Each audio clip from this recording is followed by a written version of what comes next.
All right, welcome back everyone to the deep dive. Today we're really diving into something, well, pretty fundamental, Yeah. especially for you hotel and restaurant owners out there. We're talking about building like a truly thriving work environment. And for this deep dive, we've got some really insightful stuff from Maurice. Now he's a real veteran in the food and beverage scene, and he wrote this piece called "Ambition, Well-Being, and Gastronomy: The Keys to a Happy Restaurant." It's funny, reading through Maurice's thoughts, the thing that really jumped out at me was this constant balancing act, you know what I mean? You've got this drive, right, to create something amazing, something that pushes the boundaries of food and service. That's huge, right? Like that's ambition. But Maurice is really smart about pointing out how that same ambition, if you're not careful, it can really turn into a problem if it starts costing you, your team's well-being. So it's about like stepping back and asking yourself, is just pushing harder, demanding more hours, more intensity, is that really the way to get those amazing results? Yeah, absolutely. Maurice, he really pushes back against that old school mentality, just grind, grind, grind. He talks about this exhaustion trap, and you could almost picture it, right? The line cook totally running on fumes, mistakes start happening, the whole place feels like it's about to fall apart. And as owners, you're pushing for success, but are you accidentally pushing your team like way too far? Yeah, definitely. And it brings up this really important question. How do you take that ambition, which Maurice says is so important for growth and innovation? How do you use that without just burning out the people who are actually making it happen? And Maurice, he gives us some practical places to start. It's not just about saying, hey, everybody, chill out. He talks about really paying attention, watching for signs of fatigue in your team, really observing. Yeah, and it's easy to miss that stuff when you're caught up in the day-to-day craziness. Maurice suggests going beyond just, kind of glancing around. He recommends using things like well-being indicators. So yeah, sure, regular check-ins, just informal ones, but maybe even like anonymous questionnaires. Think of it like taking your team's temperature, getting honest feedback without putting them on the spot in the middle of a crazy service. And, figuring out that there's a problem, that's just the first step. The real work is, like Maurice says, matching those big goals with your team's actual energy and capacity. You can't aim for, that five-star experience if everyone's running on empty. It's about balance. Right. Ambition, yeah, but with a realistic view of what's sustainable. I really like the example he gave in the article. It was about this high-end restaurant that decided to cut back on overtime and make sure everyone can get regular breaks. Now, you'd think that would, lead to things slipping, but Maurice points out that the opposite happened. The team was happier, more rested, and that actually made them more engaged, more creative, and they ended up making even better food. It makes you think about the connection between, well-being and quality. Which leads right into what Maurice says about the power of slowing down. I know in the restaurant world that sounds a little crazy, but he's not talking about like just being lazy. He sees it as a strategic move. Okay, yeah, let's talk about that because I'm sure a lot of owners are thinking, slow down when we've got reservations booked solid and orders coming in nonstop. But Maurice argues that constant, go, go, go, it can actually hurt your long-term goals. That's right. Maurice explains that being in that constant state of like red alert, that can actually make people less creative. And it can even make things less efficient because of mistakes and burnout. Taking a step back, creating some space for less frantic activity, that can actually energize your team. It helps them think more clearly and execute better in the end. Think about something like plating, right? If you're rushing, it gets sloppy. But a more deliberate, measured approach, that gives you better results. So this isn't just like some philosophical idea. Maurice actually gives some concrete ways to slow down effectively. Right. He talks about looking at all the tasks and maybe cutting back on the ones that aren't really adding value, like maybe doing fewer drastic menu changes if those are just overwhelming the kitchen. It's about finding places where you can ease the pressure without, sacrificing the quality of what you're doing. And I think what's really insightful about Maurice's perspective is this emphasis on what he calls resourcing activities. Mhm. He suggests things like, yoga sessions, team outings in nature, even just dedicated time for meals together. It's not just about like perks, it's about investing in your team's physical and mental energy, which, as Maurice argues, is directly tied to their ability to perform consistently at a high level. Maurice tells us a really great story about a well-known chef who decided to start closing the restaurant one day a week. Mhm. At first, maybe there were worries about losing money, but in the long run, according to Maurice, it actually led to a more unified team. And surprisingly, it sparked a lot of new inspiration for their dishes. It really shows how sometimes you need to step back to move forward. So building on this idea of creating a supportive environment, Maurice really emphasizes that in such a demanding industry, a strong culture of mutual support, it's not just a nice thing to have, it's absolutely essential for both immediate success and long-term resilience. He calls it mutual aid.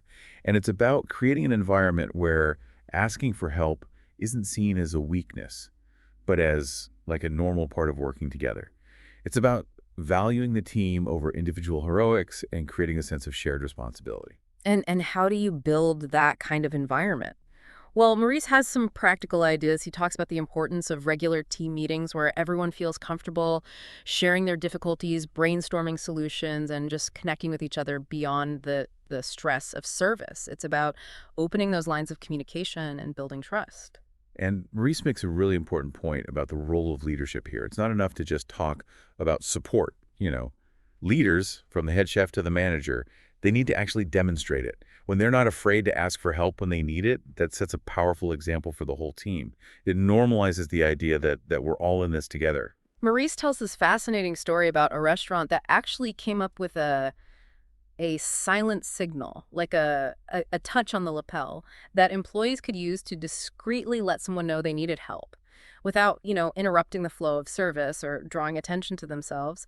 He says this simple system actually led to a much more cohesive team and less tension during those really busy times. It's a small thing that made a big difference. Okay, so this next point for Maurice might sound really simple, but he actually spends a lot of time talking about it. It's the power of breathing and stress management. In the middle of a crazy shift, taking a deep breath is probably the last thing on anyone's mind. But like Murray says, there's actual science behind this. Yeah. Even just a few moments of focused breathing can have a huge impact on your body. It calms your nervous system and helps you avoid those knee-jerk reactions that can make stressful situations even worse. It's a really powerful tool for handling high-pressure environments. And he's not saying everyone needs to become a meditation expert. Maurice gives some really practical advice for adding simple breathing exercises into the daily routine.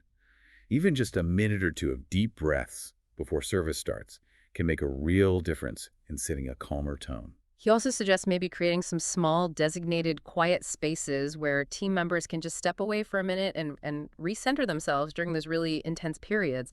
It's acknowledging that everyone needs a moment to reset sometimes. And providing that opportunity can be incredibly beneficial for well-being and performance, as Maurice points out. And it's not just theory. Maurice tells a story about a restaurant that started a little breathing club before each service. And the results were pretty amazing. They noticed a lot less tension and a more positive, collaborative atmosphere, even when things got hectic. And finally, Maurice talks about something that's so crucial for motivation but can easily get overlooked in the constant demands of the restaurant world: recognition. He really emphasizes how much of an impact a simple thank you can have on morale and performance. Absolutely. It's so easy to focus on what needs to be fixed, but taking the time to acknowledge hard work, effort, positive contributions, that can be so motivating. And it builds loyalty. People want to feel valued for what they bring to the team. And Maurice offers some concrete ways to make recognition a regular part of how you operate. This could be formal stuff like an Employee of the Month program, but also just, giving specific and sincere praise. He talks about celebrating successes, both big and small, like maybe turning a positive customer review into a moment for the whole team to feel proud. He even gives an example of a chef who started writing personal thank you notes to his team after big events or really tough services. Maurice says that this small personal touch had a big impact on the team's motivation and commitment. So, as Maurice makes so clear, running a successful, ambitious restaurant doesn't mean you have to push your team to their absolute limit. In fact, there's this really clear connection between building a culture of well-being and achieving those ambitious goals. It's not one or the other. They actually work together. Exactly. It's not about choosing. A strong drive for excellence, when it's combined with a real commitment to your team's well-being, that's how you create not just a high-performing restaurant, but a truly great place to work. And like Maurice says, that positive energy, it spreads outwards. It ends up improving the experience you offer your guests. Maurice's main message for you, the restaurant and hotel owners listening, is this: Taking care of your team's well-being by slowing down sometimes, practicing mindful breathing and building a supportive environment, those aren't signs of weakness. They're not giving in. As he argues, they're actually essential for achieving lasting success in this incredibly demanding but rewarding industry. So, for everyone out there dealing with the everyday pressures of owning a restaurant or hotel, let's just quickly recap what we've learned from Maurice. It's about finding that balance between your drive to be the best and the health of your team. It's about seeing the value in slowing down when you need to, creating a workplace where everyone supports each other, using simple but effective ways to manage stress, and always acknowledging and appreciating the hard work of your people. And this brings us to a final thought inspired by Maurice's insights. What's one small, practical step you could take tomorrow to improve your team's well-being? And how might that small change create positive ripples, not just in your kitchen or dining room, but in the entire experience you create for your guests? It's something to think about as you continue to navigate the fast-paced world of hospitality. We encourage you to keep exploring these ideas and see how Maurice's insights can be applied to your own unique establishment. Thanks for joining us for this deep dive.